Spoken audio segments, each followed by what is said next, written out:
نماز کے بعد کے اذکار، ایک بار اللہ اکبر کہنا اور اونچی آواز میں۔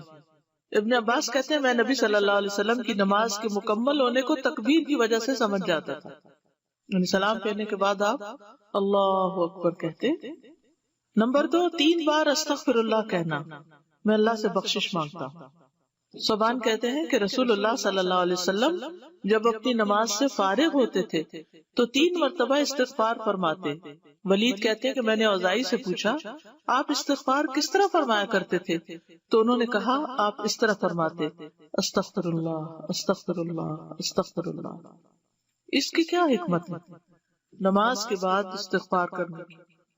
استغفار کا مطلب ہے بخشش مانگنا، یعنی اگر کوئی ہم سے غلطی ہو گئی ہے، بھول چوک ہو گئی ہے تو اللہ تعالیٰ اس کو معاف کر دینا اور ہماری نماز قبول کر لینا، غلطی معاف کر دینا۔ نمبر 3، اللہم انت السلام ومنک السلام تبارکت ذی الجلال والاکرام۔ اس کے بعد تسبیحات، 33 بار سبحان اللہ، 33 بار الحمدللہ، 33 بار اللہ اکبر، اور 100 پورا کرنے کے لیے لا الہ الا اللہ وحدہ لا شریک لہ لہ الملک و لہ الحمد وہو علی کل شیء قدیر۔ ابو ہریرہ رضی اللہ عنہ سے روایت ہے کہ جس نے ہر نماز کے بعد 33 مرتبہ سبحان اللہ، 33 مرتبہ الحمدللہ اور 33 مرتبہ اللہ اکبر کہا تو یہ 99 کلمات ہو گئے، اور 100 کا عدد پورا کرنے کے لیے لا الہ الا اللہ وحدہ لا شریک لہ لہ الملک و لہ الحمد وہو علی کل شیء قدیر کہہ لیا تو اس کے سارے گناہ معاف کر دیے جائیں گے، اگرچہ وہ سمندر کی جھاگ برابر ہو۔ 1.5 منٹ لگتا ہے، 1.25 منٹ لگتے ہیں جس میں آپ یہ سارا عمل کر سکتے ہیں، اور اللہ سبحانہ وتعالیٰ کو وہ عمل زیادہ پسند ہے جو روزانہ کیا جائے، ادومھا، دوام سے کیا جائے، اللہ کی کوئی مجبوری ہو۔ اس میں آپ دیکھیے نماز پڑھ لی آپ نے 10 منٹ میں، فرض پڑھ لیے تو یہ 2 منٹ میں کیا مشکل ہے، 2 سے بھی کم منٹ لگتے ہیں۔ بعض روایات میں اللہ اکبر 34 بار پڑھنے کا بھی آتا ہے۔ یہ تسبیحات 10 دفعہ بھی پڑھی جا سکتی ہیں۔ عبداللہ ابن عمر سے مروی ہے کہ نبی صلی اللہ علیہ وسلم نے فرمایا 2 خصلتیں یا 2 عادتیں ایسی ہیں کہ اگر کوئی مسلمان بندہ ان کی پابندی کر لے تو جنت میں داخل ہوگا۔ پابندی، اور وہ بہت آسان ہے مگر ان پر عمل کرنے والے بہت کم ہیں۔ ایک یہ ہے کہ ہر نماز کے بعد 10 مرتبہ سبحان اللہ، 10 مرتبہ الحمدللہ اور 10 مرتبہ اللہ اکبر کہے تو زبان کی ادائیگی کے اعتبار سے 150 بار ہے، یعنی ساری نمازوں میں، مجموعی طور پر 5 نمازوں کے بعد، اور ترازو میں 1500 ہوں گے۔ اور جب سونے کے لیے اپنے بستر پر آئے تو 34 بار اللہ اکبر، 33 بار الحمدللہ اور 33 بار سبحان اللہ کہے۔ زبان کی ادائیگی کے اعتبار سے تو یہ 100 ہے، مگر میزان میں یہ تسبیحات 1000 ہوں گی۔ رات کو جو سوتے ہوئے پڑھے جاتے تسبیحات فاطمہ، سب تھکاوٹ اتارنے کے لیے۔ یقیناً میں نے رسول اللہ صلی اللہ علیہ وسلم کو دیکھا، آپ انہیں اپنے ہاتھ سے شمار کرتے تھے۔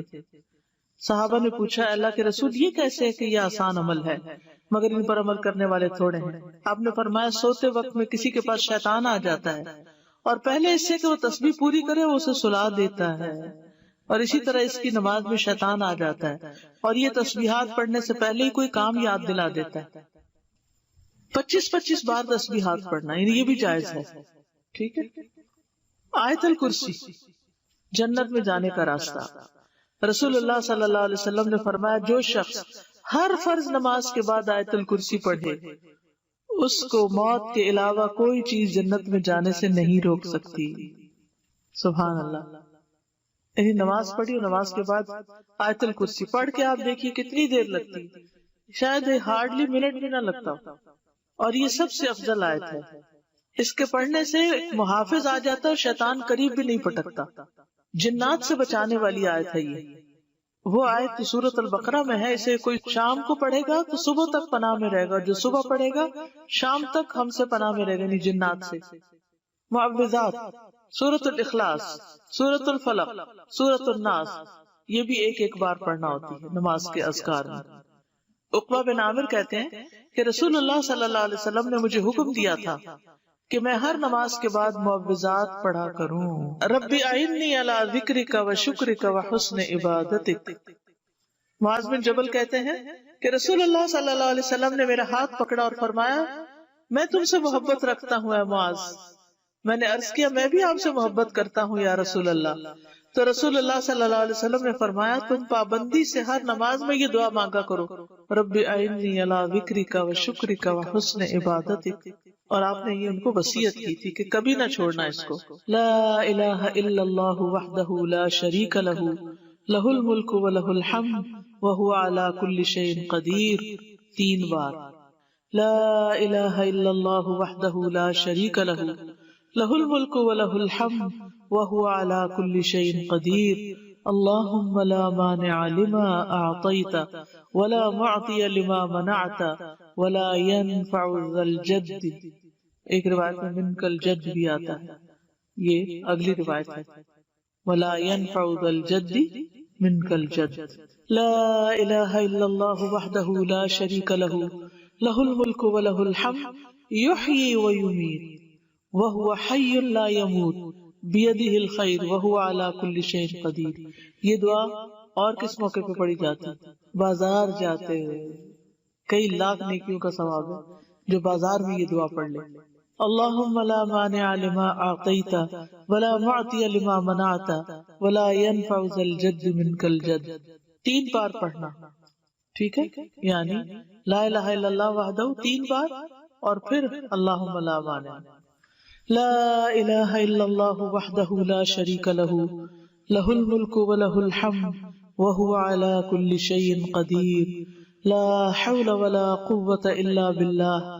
لا الہ الا اللہ ولا نعبد الا ایاہ لہ النعمت و لہ الفضل و لہ الثناء الحسن. لا الہ الا اللہ مخلصین لہ الدین ولو کرہ الکافرون. رب قنی عذابک یوم تبعث عبادک.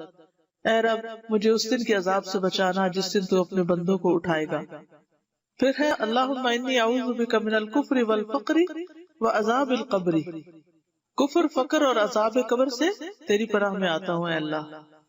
پھر اللہم اغفر لی ما قدمت وما اخرت وما اسررت وما اعلنت وما اسرفت وما انت اعلم به منی انت المقدم وانت المؤخر لا الہ الا انت. یہ اگلے پچھلے ظاہری باطنی سب گناہوں کی معافی کا اعلان ہے اس میں. سبحانک اللہم وبحمدک استغفرک واتوب الیک. اچھے عمل پہ مہر لگانے والے کلمات ہیں یہ. یعنی جو شخص کسی مجلس میں بیٹھے پھر اس سے کچھ غلط غلط باتیں ہو جائیں تو جب یہ کلمات آخر میں پڑھے گا تو وہ معاف ہو جائیں گے, کفارہ ہو جائے گی اس مجلس کا. رب اغفر لی وتب علی انک انت التواب الغفور. ایک انصاری صحابی کہتے کہ میں نے رسول اللہ صلی اللہ علیہ وسلم کو نماز کے بعد یہ دعا 100 دفعہ پڑھتے ہوئے سنا. رب اغفر لی وتب علی انک انت التواب الغفور. پھر اللہم انی اعوذ بک من الجبن واعوذ بک ان ارد الی ارذل الامور واعوذ بک من فتنة الدنیا واعوذ بک من عذاب القبر. پھر ہے اللہم اغفر لی وارحمنی واہدنی وارزقنی. فجر کی فرض رکعات کے بعد کے اذکار. سبحان اللہ 100 بار, لا الہ الا اللہ 100 بار, ٹھیک ہے؟ 100 دفعہ والے 2 اذکار. ابو ہریرہ کہتے ہیں کہ رسول اللہ صلی اللہ علیہ وسلم نے فرمایا جو صبح کی نماز کے بعد 100 دفعہ سبحان اللہ اور 100 دفعہ لا الہ الا اللہ پڑھے اس کے گناہ معاف ہو جائیں گے اگرچہ وہ سمندر کی جھاگ کے برابر ہو. سلام کے بعد تشہد کی حالت میں کسی سے بات کیے بغیر ذکر کرنا, کسی سے بات کیے بغیر ذکر کرنا. ابو ذر سے مروی ہے کہ رسول اللہ صلی اللہ علیہ وسلم نے فرمایا جو شخص فجر کی نماز کے بعد نماز میں تشہد میں بیٹھنے کی طرح اپنی ٹانگ کو دوہرا کیے ہوئے ہو اور کسی سے بات کیے بغیر 10 مرتبہ لا الہ الا اللہ وحدہ لا شریک لہ لہ الملک و لہ الحمد یحیی و یمیت وہو علی کل شیء قدیر پڑھے گا اس کے لیے 10 نیکیاں لکھ دی جائیں گی, اس کے 10 گناہ معاف کر دیے جائیں گے, اس کے 10 درجات بلند کر دیے جائیں گے اور وہ اس دن ہر برائی سے محفوظ رہے گا اور اسے شیطان کی پہنچ سے دور کر دیا جائے گا اور اس دن اللہ کے ساتھ شرک کے علاوہ کوئی گناہ اس لائق نہیں کہ اس کو پکڑ میں مبتلا کر دے. لا علمی جو ہے, نا علم ہونا جو ہے کتنا نقصان دہ.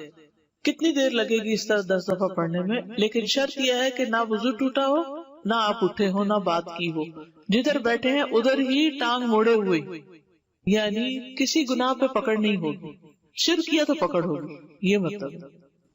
مغرب کی نماز کے بعد کا ذکر، سنن ترمذی کی روایت میں آتا ہے جو شخص لا الہ الا اللہ وحدہ لا شریک لہ لہ الملک ولہ الحمد یحیی ویمیت وہو علی کل شیء قدیر مغرب کے بعد 10 بار پڑھے گا، اللہ اس کی حفاظت کے لیے اسلحہ بردار فرشتے بھیجے گا جو اس کی صبح تک شیطان سے حفاظت کریں گے۔ صبح تک شیطان سے حفاظت، تو آپ سوچئے کہ کتنا بڑا اجر و ثواب اور کتنی بڑی پروٹیکشن ہے، کیونکہ بعض اوقات سارا وقت موڑنا مشکل ہوتا ہے۔ افضل پوزیشن نماز کے بعد اذکار کرنے کی کیا ہے؟ 2 زانوں کے بیٹھنا، لیکن اگر آپ اتنی دیر بیٹھ ہی نہیں سکتے، کچھ لوگوں کی تو ٹانگ مڑتی بھی نہیں ہے گھٹنوں کی تکلیف کی وجہ سے، تو پھر ایسی صورت میں 4 زانوں کے بھی بیٹھ سکتے ہیں۔ اگر نیچے بالکل ہی نہیں بیٹھا جا رہا تو پھر کرسی پہ بیٹھ جائیں۔ اللہ کو تو پتا ہے کہ آپ کیوں ایسے کر رہے ہیں، صرف ریسٹ کے لیے نہیں بلکہ مجبوری کے تحت۔